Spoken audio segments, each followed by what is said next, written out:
spoiling. It is spelled two different ways, but it is the exact same material.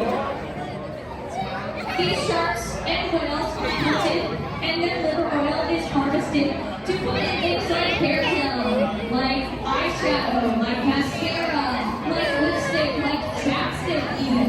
So if you don't wear makeup but you use a lot of chapstick, it is very likely to be in that as well. Now this material is not necessary for these products to exist. In fact, there are vegan ways to derive squalene and squalane from plants. However, that is apparently too difficult for a lot of these companies, and they would rather go out and hunt endangered species and make their populations even smaller. The easiest way that you can prevent this from happening is to make sure that the products you are using are vegan. They are easy to find. Just look for them. There are a lot of products, even in stores, especially online, that have the logo, a little plant logo, that makes it clear that they are vegan products. Yeah, well, sharks are the biggest fish. A product with this plant logo, you are purchasing from a company that does not support shark finning or harvesting of shark and whale. Another way you can help is by shopping for sustainable seafood. So there is an issue that we have that is also affecting our oceans. This is called overfishing. Overfishing essentially is where a fishing company will go to the same location over and over again to get as many fish as they can. And if we continuously take fish from one spot in the ocean, where do you think the sharks are going to get their food? They're not. And this is happening not in one spot, not in two spots, but all over the ocean. So if we are constantly taking food away from these sharks and these whales and other animals that eat it, they don't have anything to live. So purchasing sustainable and responsible seafood not only ensures the health of our ocean, but it's also much better for your family. And happy earth means happy humans. We need these animals to survive. We have a program here at Georgia Aquarium that can teach you all about sustainable seafood purchasing and sustainable cosmetics purchasing. And that program is called Seafood Savvy. If you would like to learn more about Seafood Savvy, there are 3 ways you can do so. You can Google it. It is the first thing that comes up when you Google Seafood Savvy, and it's on our Georgia Aquarium website. You can come over here and scan this little QR code on our desk. Or you can approach me. I have these little pamphlets. I don't have very many of them, but that's why we have 2 other options. So if you would like a pamphlet, just write me down, look over and see me. Because I would love to tell you more about Seafood Savvy.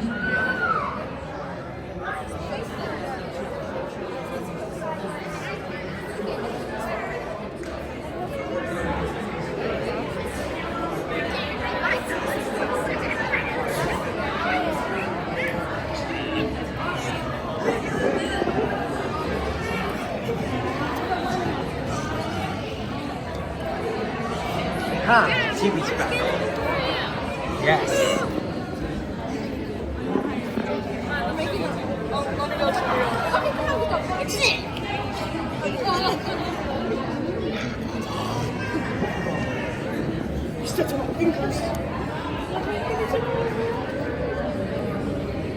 Tomorrow I have to save the batteries before the film and after the film.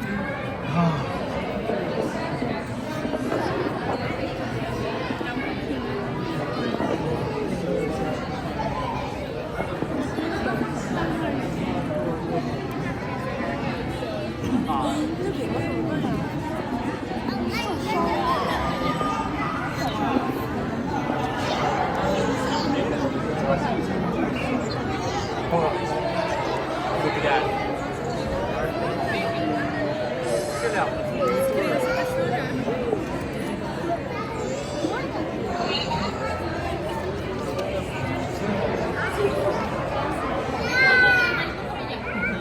Gross,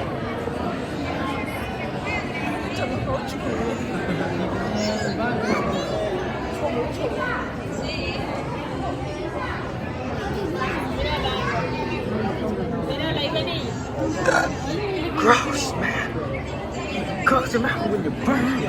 It's disgusting.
Gross, man. Close your mouth when you burn. It's totally disgusting.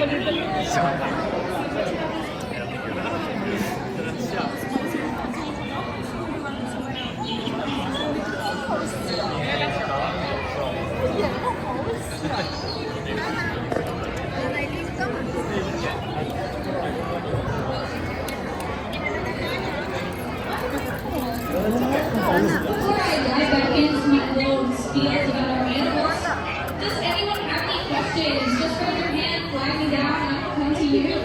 No questions? Alright, we don't have questions. Alright.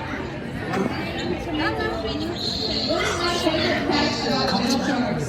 Now, this isn't a fact, but it's not really my favorite. Whale sharks, we don't know a lot about them. There is not very much research that we are able to do on such an endangered or critically endangered population. However, my favorite fact about our whale sharks in particular is that Yushan loves to eat.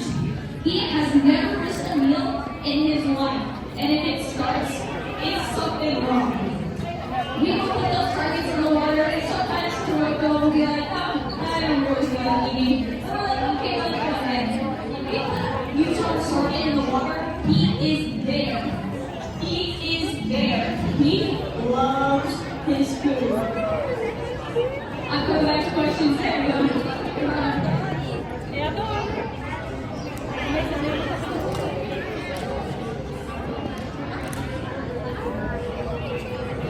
Alright, I just got a question that I love. I get this question all the time. Why don't the fish and sharks eat each other? There are a couple different reasons for this. First of all of our animals here at the aquarium are very well fed on a very regular schedule. They know that their food is coming, and they know that they will never go hungry. It's kind of like if you were offered a pretty full-course meal every day, but you instead go for a potato chip with legs. Those little fish typically are not worth their time. They're a lot faster, and it takes a lot more work. Especially when you have a free meal that just comes to you every day. And if you have any questions, just let me know.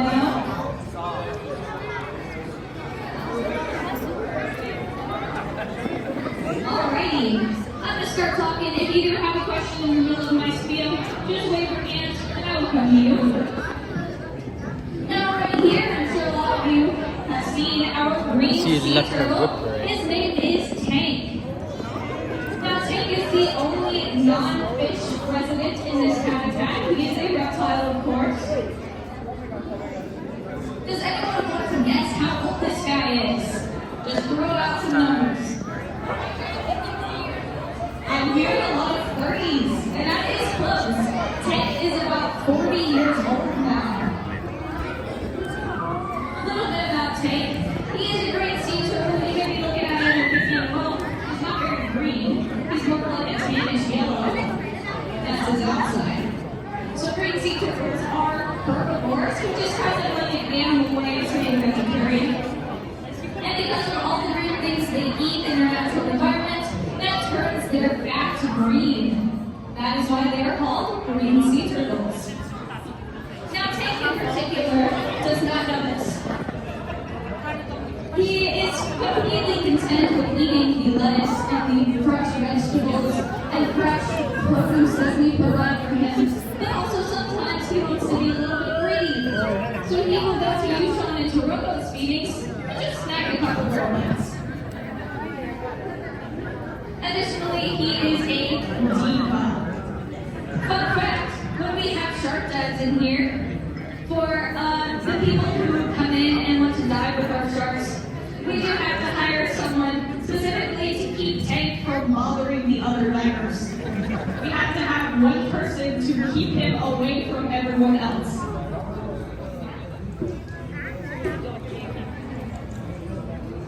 Going once for any questions, just raise your hand, flag me down. All good. All right. Now over here is our biggest manta ray. Her name is Tallulah. Everyone say hi, Tallulah. Yes, isn't she gorgeous? And this guy right here is Blue. Perfect timing, because I'm about to talk about those two together. Now we have had both of these manta rays for about 7 years. We got them around the same time, close to each other. And as you can see right now, Blue is following Tallulah. He has been doing that for 7 years. And I'm going to tell you a secret. Don't tell Blue that I told you this because he will be embarrassed. He is hopelessly in love with Tallulah. And unfortunately, Tallulah could not care any less. Rip. So Blue will always follow her around. It is almost rare to see them apart from each other. But he will grab her little tail and just follow her and occasionally bother her even more by just flapping his wings around her, just being close to her in general. At one point, he did try to go for Nagi, but she shut that down really quickly. So he settled with Tallulah. And Tallulah doesn't care. Now a little bit more about our manta rays. We do have a lot of stories about these guys here at Georgia Aquarium. One that I would like to tell you about right now is of Blue. Blue is our only male manta ray. He is the medium-sized one. Tallulah is the largest. She has a wingspan of about 17 feet. Blue has a wingspan of about 14 feet. And Nandi, our smallest reef manta, is about 13 feet across. Now, in their natural environment, manta rays are critically endangered, unfortunately. So, a lot of conservationist teams, including us here at Georgia Aquarium, are working hard to try to preserve their populations. One way that we have been doing this is attempting to tag them, essentially putting something on their back that will stay long enough so that we can track their movements and see what's going on, just so we can study them a little bit more.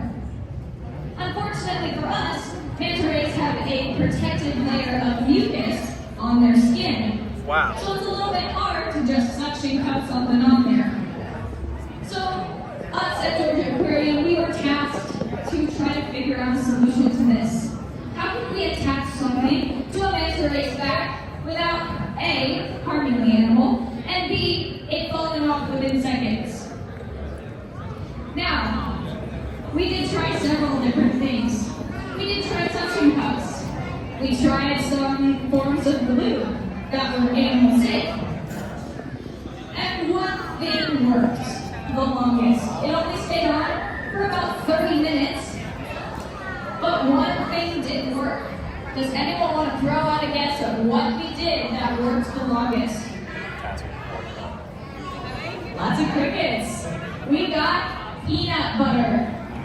We put peanut butter on Blue's back, and it stayed on for a surprisingly long amount of time. Now, this isn't, of course, a solution to our problem, because we can't slather natural manta rays in peanut butter and just set them loose, because that's not going to work very well. Hey. But that is the closest we got. Now, when we were conducting this research to try to figure out how we can track manta rays in their natural environment, first we went to Nagi. And our care team said that they have never seen her swim away so fast in their lives. Then they tried Tallulah, and she was a little bit less hesitant, but she wasn't having it either. And we don't force our manta rays to do anything that they don't want to do. So then they tried for Blue. Now, Blue has quite the personality. As I mentioned before, he is in love with Tallulah. What he is also in love with is belly rubs.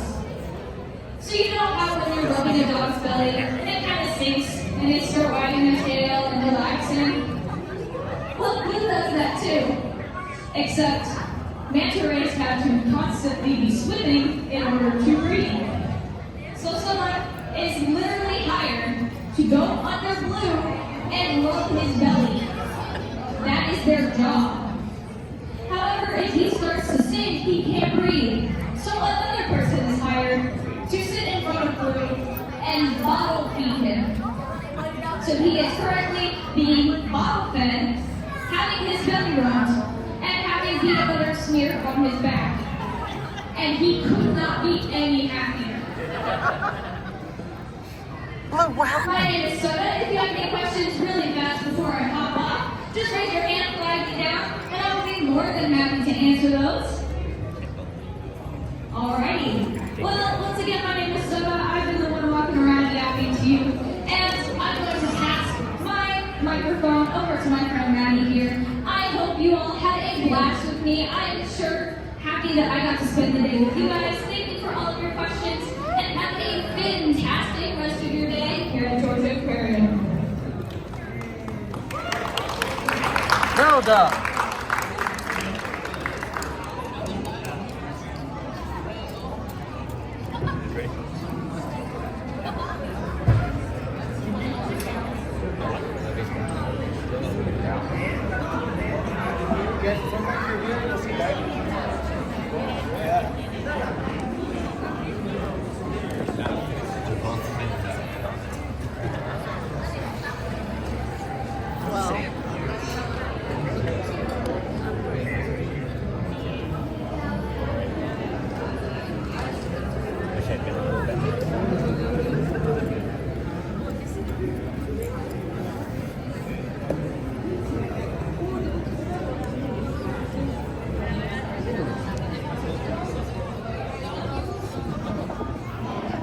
Okay.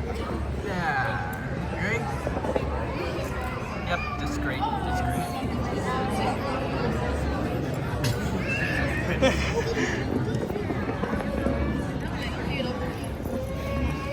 That's not who they are.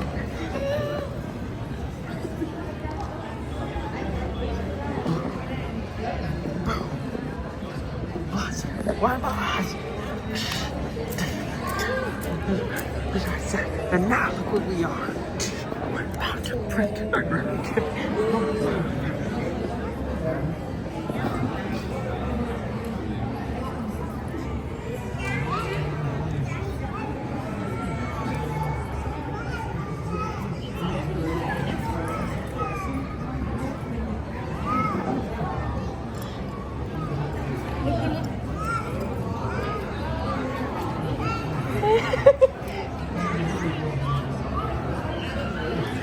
That's a turtle.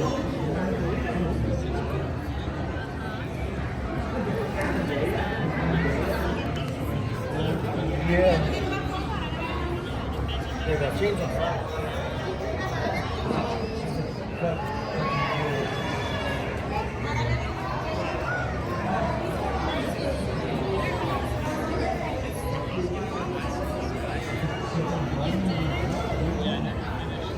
Yeah.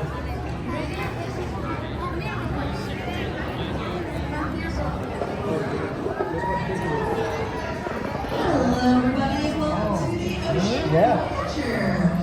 I just want to share some quick facts we have here.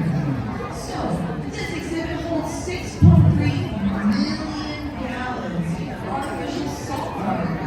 Not only does it hold the salt water, it also holds over 100 species of different animals.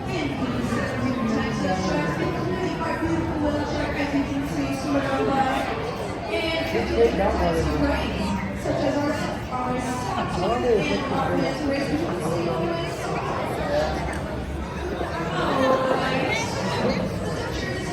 no, that would be. Let me see right there, picture of the baby.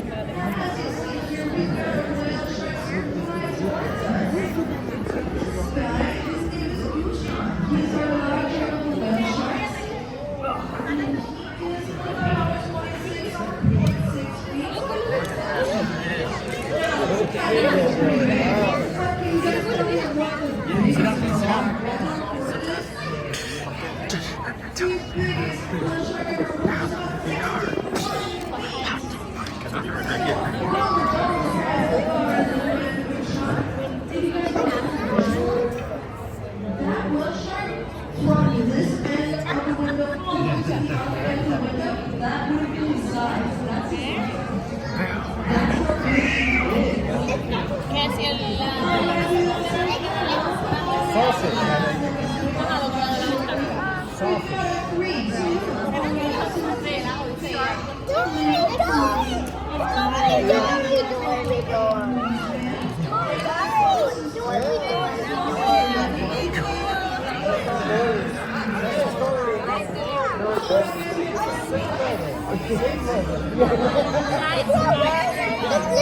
Look, turtle.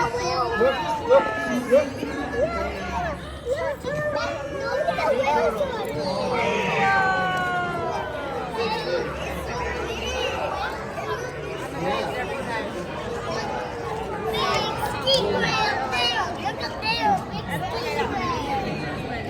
Manta ray, giant manta ray.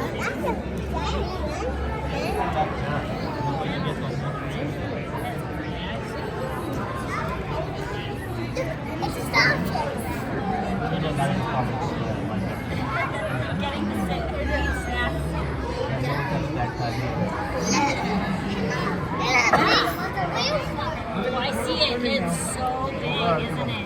It's big.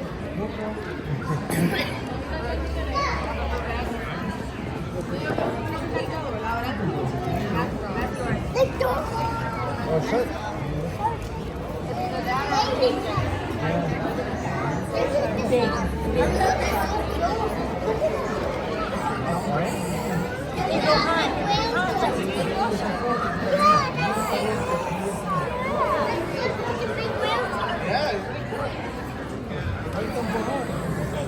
They're fishing next to it.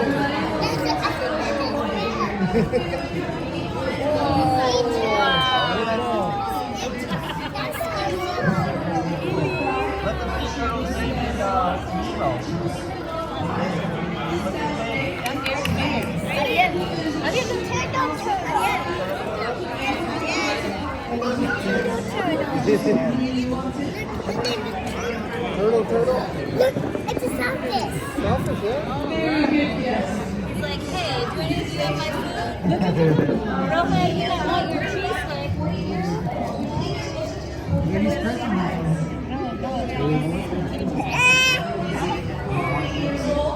Oh, no.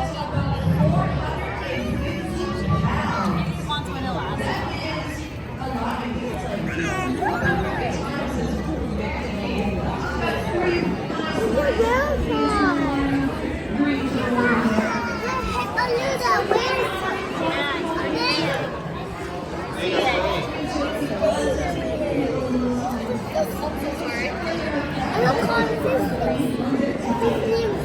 His name is Fish Fish. His name is Turtle. Real original.